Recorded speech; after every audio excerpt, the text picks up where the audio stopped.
नमस्कार दोस्तों, परीक्षार्थियों, भावी अध्यापकों। मैं सुनीता शर्मा एक बार फिर से आपका हिंदी साहित्य की कक्षा में हार्दिक स्वागत करती हूँ। देखिए, आज हम देखते हैं हिंदी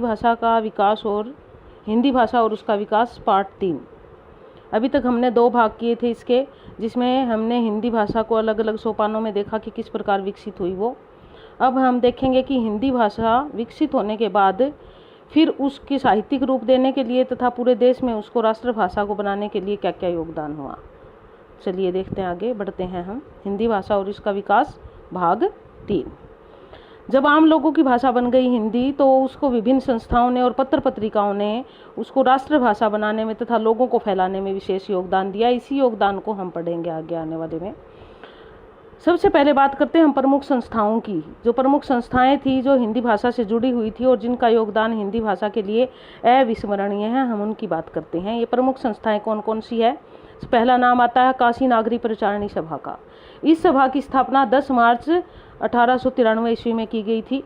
इसके प्रथम सभापति राधा कृष्ण दास थे और इस संस्था का उद्देश्य अदालतों में हिंदी को विशेष दर्जा दिलवाना था, यानी कि उसको अदालती भाषा बनाना था। ध्यान देना, 2-3 प्रश्न बन जाते हैं इसके। कब स्थापना हुई थी, कहाँ हुई थी, प्रथम संपादक कौन थे और इसका उद्देश्य क्या था। इस प्रकार हम इनको 2-2, 3-3 प्रश्नों में करके एक एक संस्था को याद करेंगे, क्योंकि कई बार संस्थाओं से संबंधित प्रश्न आ जाते हैं। दूसरा जो है हमारा, वो हिंदी साहित्य सम्मेलन प्रयाग, बहुत ही इंपॉर्टेंट है, कई बार आता है पेपर में। यह सम्मेलन हुआ था एक। बहुत सारे बुद्धिजीवियों ने हिंदी के विकास, प्रचार प्रसार के लिए और आगे कैसे उसकी योजना बनाई जाए, उसी संबंध में प्रयाग में 1910 में सम्मेलन का आयोजित किया था। इसके संस्थापकों में यदि नाम आता है, इस सम्मेलन का स्थापना किसने की या आयोजन किसने किया, तो महर्षि पुरुषोत्तम दास टंडन का विशेष योगदान रहा इसमें। इन्होंने इस सम्मेलन की प्रथम अध्यक्षता भी की थी, यानी कि इस सम्मेलन के प्रथम अध्यक्ष भी राजऋषि पुरुषोत्तम दास टंडन थे। इस सम्मेलन के फलस्वरूप, यानी कि ये सम्मेलन होने के बाद यह निश्चित किया गया कि कोई एक संस्था बनाई जाए जो विशेष उद्देश्य को लेकर चले, और इसी के फलस्वरूप प्रयाग साहित्यिक संस्था की स्थापना हुई। यानी कि अगर आपके पास प्रश्न आ जाता है प्रयाग साहित्यिक संस्था की स्थापना कब हुई, तो वो भी 1910 में आएगा। कहाँ हुई? प्रयाग में, यानी कि इलाहाबाद में, यानी कि आज आधुनिक प्रयागराज में। तो इसका मुख्य उद्देश्य था, किसी विशेष उद्देश्य को सामने रखकर इस संस्था की स्थापना की गई थी। इसका मुख्य उद्देश्य था परीक्षाएं आयोजित करवाना, यानी कि अलग अलग तरह की परीक्षाएं आयोजित करवाती थी ये, जिसमें मुख्यतः थी शास्त्री और विशारद की परीक्षा। शुरुआत में 2 करवाती थी, बाद में धीरे धीरे कई परीक्षाओं का आयोजन करवाने लगे ये। और आज़ादी के बाद भी ये संस्था अपने कार्यरत रही और इसको 1963 में राष्ट्रीय महत्व की संस्था घोषित किया गया। यानी कि इस संस्था का राष्ट्रीय महत्व की संस्था इसको माना गया और इसको राष्ट्रीय स्तर पर एक महत्वपूर्ण संस्था घोषित किया गया। अब अगला नाम आता है हमारा दक्षिण भारत हिंदी प्रचार सभा मद्रास। ये इसका नाम था, लेकिन इसकी स्थापना मद्रास में नहीं हुई थी। ध्यान देना, क्योंकि मद्रास के लिए स्थापना इसकी की गई थी, इसलिए इसका नाम हिंदी प्रचार सभा मद्रास है। इसका उद्देश्य जो था वो दक्षिण भारत में ईसाई धर्म को लोग अपना रहे थे, ईसाई धर्म के प्रचार प्रसार को रोक के हिंदुत्व को बढ़ावा देना था। इंदौर में इसकी स्थापना हुई थी 1918 में। ध्यान देना, स्थापना इसकी 1918 में इंदौर में हुई थी। अगला जो नाम आता है हमारा, वो आता है राष्ट्रभाषा प्रचार समिति वर्धा में इसकी स्थापना हुई थी और 1936 में इसकी स्थापना की गई थी, जिसका उद्देश्य एक विशेष उद्देश्य था जो रखा गया था, जो हमारे महापुरुष थे उन्होंने, कि जो लोग दूसरे देशों में जाकर बस गए हैं और भारतीय हैं, उन लोगों के अंदर राष्ट्रीय भावना को जागृत करना। क्योंकि उस समय देश को आज़ाद करवाने के लिए ऐसे लोगों की आवश्यकता बहुत अधिक थी, क्योंकि उनके पास पैसा था। तो उन लोगों का सपोर्ट चाहने के लिए, यानी कि उनका सहयोग चाहने के लिए इस संस्था की स्थापना की गई। इस संस्था के सदस्य विदेशों में जाते और लोगों में राष्ट्रीय भावना जागृत करते, उनको देश की परिस्थितियों के बारे में बताते थे और विदेशों में जाकर हिंदी प्रचार प्रसार भी करते थे। और इस संस्था ने एक नारा दिया था, एक हृदय भारत जननी, यानी कि भारत जननी के जितने भी बेटे बेटी है उनका हृदय एक ही है, चाहे वो विदेशों में रहे, वो अलग नहीं हो सकते। इस प्रकार करके लोगों के अंदर राष्ट्रीय भावना जागृत करते थे। और इसके संस्थापक जो थे महात्मा गांधी और राजऋषि पुरुषोत्तम दास टंडन थे, उनके ही प्रयासों से इस संस्था की स्थापना हुई थी। अगला जो नाम आता है हमारा, वो आता है महाराष्ट्र सभा राष्ट्रभाषा सभा पुणे, यानी कि पूना में इसकी 1945 में स्थापना हुई थी। इसका उद्देश्य था पश्चिम भारत में हिंदी भाषा का प्रचार प्रसार करना, यानी कि पश्चिमी जो लोग थे अपनी स्थानीय भाषा बोलते थे, लेकिन उनको भी हिंदी के महत्व को बताने के लिए इस सभा की स्थापना की गई। उसके बाद अगला जो नाम आता है वो है असम राष्ट्रभाषा प्रचार समिति। अब पूर्व में हिंदी के प्रचार प्रसार के लिए किस संस्था की स्थापना हुई, तो वो हम कहेंगे असम राष्ट्रभाषा प्रचार समिति की 1938 में हुई, क्योंकि पूर्वोत्तर भारत के जो लोग थे वो हिंदी को बिल्कुल नहीं जानते थे। उन लोगों में हिंदी के फैलाव के लिए इस संस्था की स्थापना की गई। उसके बाद अगला जो नाम आता है हमारा वो है हिंदी विद्यापीठ देवधर। काफ़ी महत्वपूर्ण संस्था थी ये भी। इस संस्था 1929 में इसकी स्थापना हुई और इस संस्था का उद्देश्य था भाषा को साहित्यिक रूप देना, यानी कि व्याकरणिक रूप से परिनिष्ठ और सुदृढ़ भाषा का प्रयोग करे लोग, इस बात पर बल देते थे। व्याकरणिक इकाइयों की स्थापना भी की इन्होंने इस संस्था ने, तो इस तरह इस संस्था का भी महत्वपूर्ण योगदान रहा। उसके बाद अगला नाम आता हमारा मुंबई हिंदी विद्यापीठ। इसका क्या कार्य था? इसका कार्य भी हिंदी को राष्ट्रभाषा बनाना था, यानी कि राष्ट्रीय स्तर पर हिंदी को सारे लोगों में ये महत्व की भाषा बनाए और वह राष्ट्रभाषा का रूप धारण कर ले। 1938 में इसकी स्थापना की गई थी। उसके बाद अगला जो हमारा नाम आता है वो आता है राष्ट्रभाषा, यानी कि हिंदी के प्रचार प्रसार में विभिन्न पत्र पत्रिकाओं का योगदान। यदि हम पत्र पत्रिकाओं के योगदान की बात नहीं करेंगे तो हमारी बात अधूरी रह जाएगी, क्योंकि यह बहुत ही इम्पोर्टेंट पार्ट है हमारा। कई बार एक आधा प्रश्न इधर से भी आ जाता है। तो इस तरह से यदि हम हिंदी के पहले पत्र की बात करें तो उस पत्र का नाम था उदंत मार्तंड।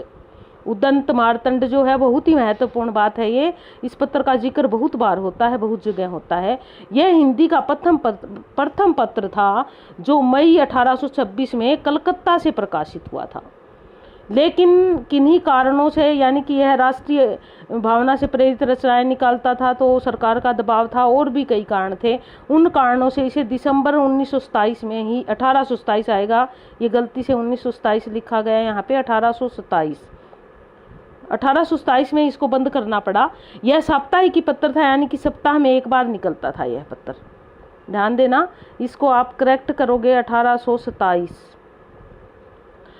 और इसका उद्देश्य जो था वो एक ही था, राष्ट्रभाषा और राष्ट्रीय भावना लोगों में उत्पन्न करना। इसके प्रथम संपादक थे पंडित जुगल किशोर शुक्ल। उन्होंने जो है इसका प्रथम संपादन कार्य किया था। अगला जो नाम आता है हमारा पत्र का ही, वह नाम आता है बंगदूत का। यह भी महत्वपूर्ण पत्र था। यह पत्र 10 मई 1829 को कलकत्ता से ही प्रकाशित हुआ और यह भी सप्ताह में एक बार निकलने वाला पत्र था। इसके प्रथम संपादक थे राजा राम मोहन राय। उसके बाद अगली बात करते हैं भारत मित्र की। भारत मित्र पत्र 1834 में यह भी कलकत्ता से प्रकाशित हुआ और यह भी सप्ताह में एक बार निकलता था। इसका नाम पहले भारत मित्र था और बाद में इसका नाम बदलकर प्रजा मित्र रख दिया। इसके संपादक जो थे वो रुद्रदत्त राम मोहन थे। तो इस प्रकार इस पत्र का भी हिंदी के प्रचार प्रसार में बहुत योगदान रहा। उसके बाद अगला नाम आता है हमारा प्रजा हितैषी। बहुत ही इंपॉर्टेंट है, ये भी कई बार आ जाता है। यह पत्र 1860 में आगरा से निकला था। ध्यान देना, यह आगरा से निकला। अभी तक तो अधिकतर पत्र कलकत्ता से निकल रहे थे, आगरा से निकला और इसके संपादक जो थे वो राजा लक्ष्मण सिंह थे। उसके बाद अगला नाम आता है समाचार सुधावर्षण, यानी कि यह पत्र जो था वो जून 1854 में कोलकाता से निकला। ध्यान देना, यह पत्र इसलिए भी इम्पोर्टेंट है हमारे लिए क्योंकि यह हिंदी का प्रथम दैनिक पत्र था और इसके जो प्रथम संपादक थे वो श्याम सुंदर दास थे। इन्होंने इसका संपादक कार्य किया। उसके बाद अगला जो नाम आता है हमारा वो है कवि वचन सुधा। ये याद करने की है और सन भी अच्छे से याद करोगे आप। कवि वचन सुधा 1868 ईस्वी में बनारस से निकलने वाला पत्र था, यानी कि बनारस से निकला यह पत्र कवि वचन सुधा।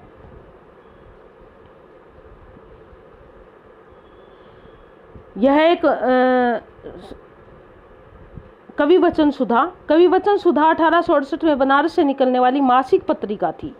बाद में इसे पाक्षिक बनाया गया तथा साप्ताहिक बनाया गया, यानी कि इसकी अधिक मांग थी। उस मांग के कारण इसको पहले महीने में एक बार निकलती थी, फिर 15 दिन में निकलने लगी और उसके बाद सप्ताह में निकलने लगी। काफ़ी चर्चित पत्रिका रही है और इसके जो संपादक थे वो भारतेंदु हरीशचंद्र जी थे। इसमें दूसरा नाम आता है हमारा हरीशचंद्र मैगजीन का। हरीशचंद्र मैगजीन यानी कि मैगजीन जैसे कि आपको नाम से दिख रहा है, यह भी पत्रिका थी। इस पत्रिका का जो है यह पत्रिका हमारी 1873 ईस्वी में काशी से निकली। और बाद में यह बनारस से प्रकाशित होने लगी। शुरुआत में कहाँ से निकली? काशी से, और बाद में बनारस से प्रकाशित होने लगी। इसका नाम पहले तेंदु के नाम पे हरीशचंद्र मैगजीन था, लेकिन बाद में इसका नाम हरीशचंद्र पत्रिका रख दिया गया। इसमें 2-3 बातें आती, इसकी स्थापना कब हुई थी, इसके संपादक कौन थे, इसका पहले नाम क्या था और बाद में क्या था। और कई बार ये पूछ लिया जाता है हरीशचंद्र मैगजीन और हरीशचंद्र पत्रिका एक ही थी या अलग अलग थी, तो इसलिए इसको थोड़ा सा ध्यान से पढ़ने की आवश्यकता है। उसके बाद फिर हम विभिन्न अखबारों की, पत्र पत्रिकाओं की बात करते हैं। तो एक मालवा अखबार था जिसका जिक्र हम यहाँ करेंगे। यह 1849 में इंदौर से प्रकाशित हुआ। यह मालवा अखबार इंदौर से निकला था 1849 ईस्वी में, और यह पश्चिम भारत का पहला हिंदी अखबार था। यानी कि जो संस्थाएं तो काफ़ी स्थापित हुई थी, लेकिन हिंदी अखबार जो है ना पश्चिम भारत से निकलने वाला ये पहला था, इसलिए यह इम्पोर्टेंट बन जाता है। दूसरा नाम, इसके अगला नाम जो लेते हैं वो हिंदी प्रदीप पत्रिका का है। बहुत ही इंपॉर्टेंट है प्रश्न, इसमें भी 2-3 प्रश्न बन जाते हैं, यह ध्यान देने की जरूरत है। हिंदी प्रदीप जो थी इसका प्रकाशन 1877 में प्रयाग यानी कि इलाहाबाद प्रयागराज से हुआ था। यह एक मासिक पत्रिका थी, महीने में एक बार निकलती थी। इसके संपादक जो थे वो बालकृष्ण भट्ट थे। ये जो थे 33 वर्षों तक इन्होंने इसका संपादन कार्य किया, खुद अपने खर्चे पे चलाई। उनके पास धन अभाव था, यानी कि धन नहीं था, फिर भी उन्होंने यह पत्रिका चलाई, और इसमें बालकृष्ण भट्ट के लगभग 1000 निबंध इसमें छपे। वो अपने खड़ी बोली में निबंध लिखते थे, इसमें छापते थे, और दूसरे लेखकों के निबंध और दूसरी कहानियाँ भी इसमें छपती थी, अधिकतर निबंध छपते थे इसमें। उसके बाद अगला नाम जो आता है हमारा वो है ब्राह्मण पत्रिका। यह मासिक पत्रिका थी 1833 में, और कानपुर से प्रकाशित हुई यह भी। इसके जो संपादक थे वह प्रताप नारायण मिश्र थे इसके संपादक।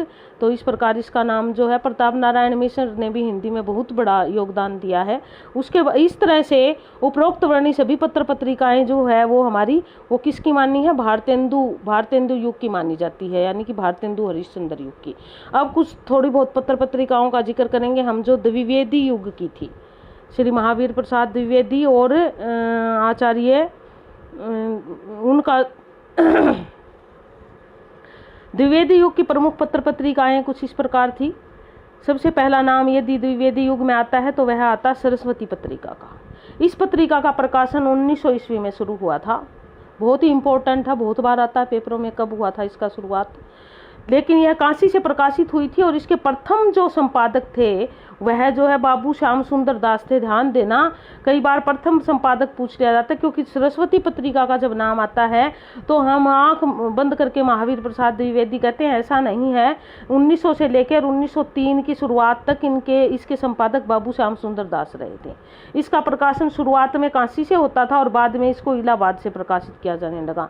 सरस्वती पत्रिका का नाम हिंदी साहित्य में बहुत ही आदर और सम्मान के साथ लिया जाता है, क्योंकि हिंदी को समृद्ध करने में इन्होंने बहुत बड़ी भूमिका निभाई थी।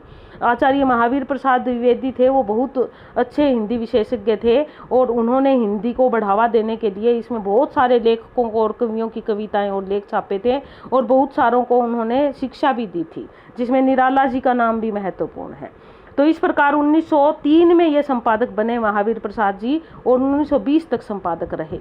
इस पत्रिका ने हिंदी को साहित्यिक और परिनिष्ठित रूप प्रदान किया, यानी कि व्याकरणिक रूप से अगर हिंदी खड़ी हो पाई तो इस सरस्वती पत्रिका का बहुत बड़ा योगदान रहा इसमें। इसने अनेक कवियों को और लेखकों को जन्म दिया, क्योंकि उनके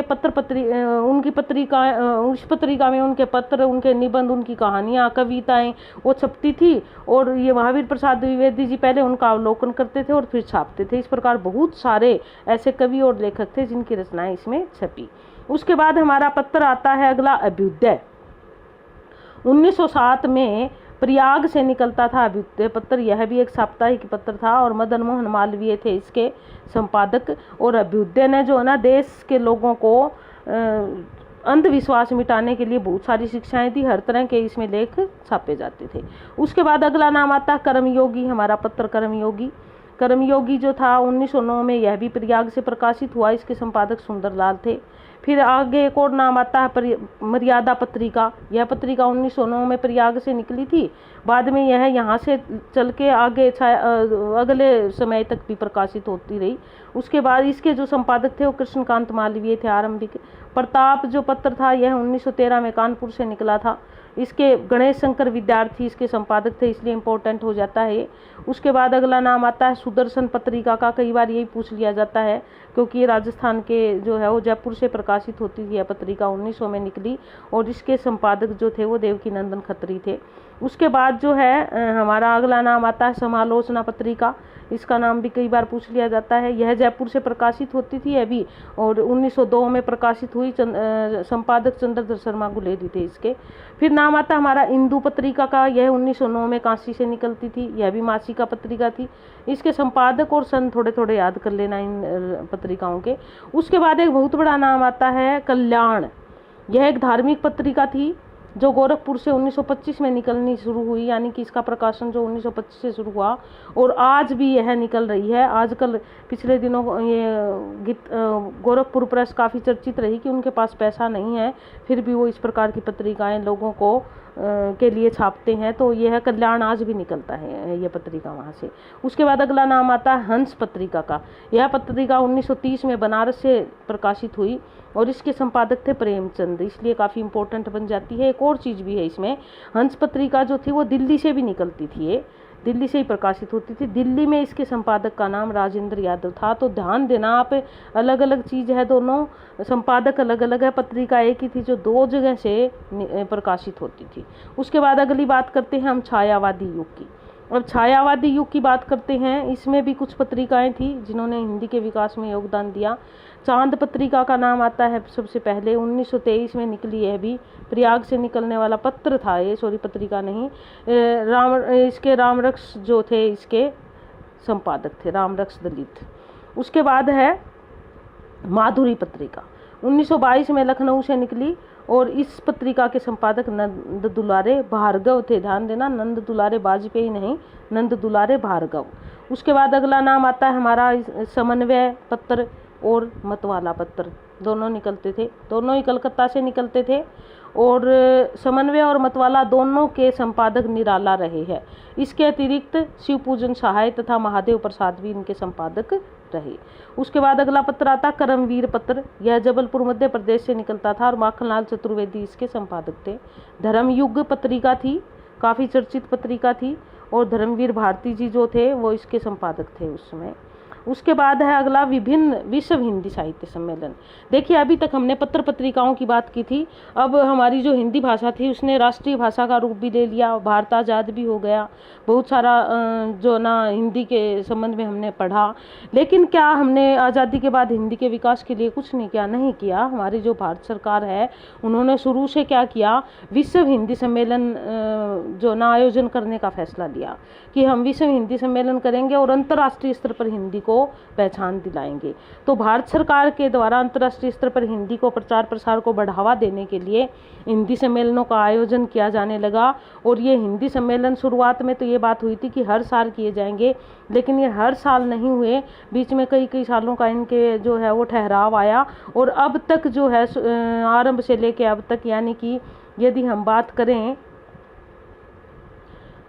1975 में ये निर्णय लिया गया था। यदि हम बात करते हैं 1975 से और अब तक की, तो तब से लेके अब तक इसने 11 हिंदी विश्व सम्मेलन अब तक हो चुके हैं और 12वां जो है कहाँ होना है यह भी डिसाइड किया जा चुका है।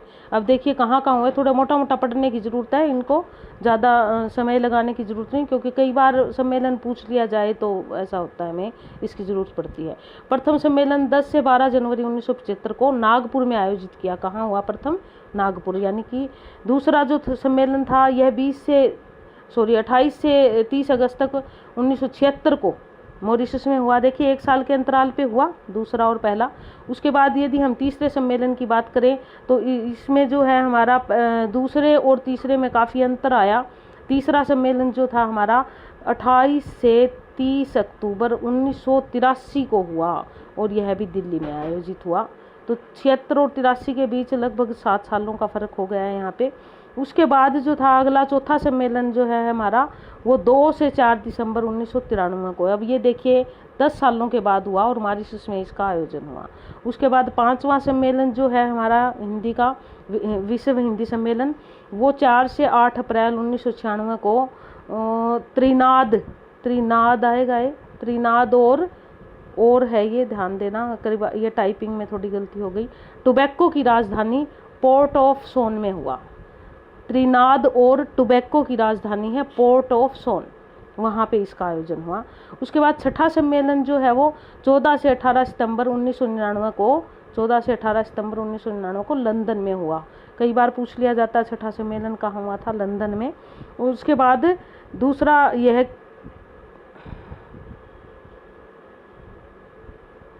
ये थोड़ी सी टाइपिंग में गड़बड़ हो गई, थोड़ा सा, हाँ ये कट कर दिए इतना। उसके बाद हमारा जो 7वां सम्मेलन जो था वो 6 से 9 जून 2030 को सूरीनाम में आयोजित किया गया। कहाँ किया गया? 7वां सम्मेलन 6 से 9 जून 2003 को। अब देखिए 99 के बाद जो था वो 2003 में हुआ सूरीनाम में। उसके बाद 8वां जो सम्मेलन था वो 13 से 15 जुलाई 2007 को न्यूयॉर्क में हुआ। 13 से 15 जुलाई 2007 को न्यूयॉर्क में। उसके बाद 9वां सम्मेलन जो था वो 22 से 24 सितंबर 2012 को जोहानिसबर्ग में हुआ था। 2012 में 5 साल के बाद जो है 9वां सम्मेलन हुआ। और फिर 10वां सम्मेलन जो काफ़ी चर्चित रहा, आपने भी देखा होगा, पिछले जो है ना 5-1 साल पहले हुआ है, भाजपा की सरकार थी और भोपाल में आयोजन हुआ था। बड़े ज़ोर शोर से इसका आयोजन हुआ था, काफ़ी साजो सामान के साथ, बहुत ही चर्चित रहा था ये। उसके बाद 11वां जो सम्मेलन था वो 18 से 20 अगस्त 2018 को मॉरिशस में हुआ था। और उसके बाद हम बात करते हैं 12वें सम्मेलन की, जो हुआ नहीं है, होने वाला है, यानी कि प्रस्तावित है हमारा 12वां सम्मेलन।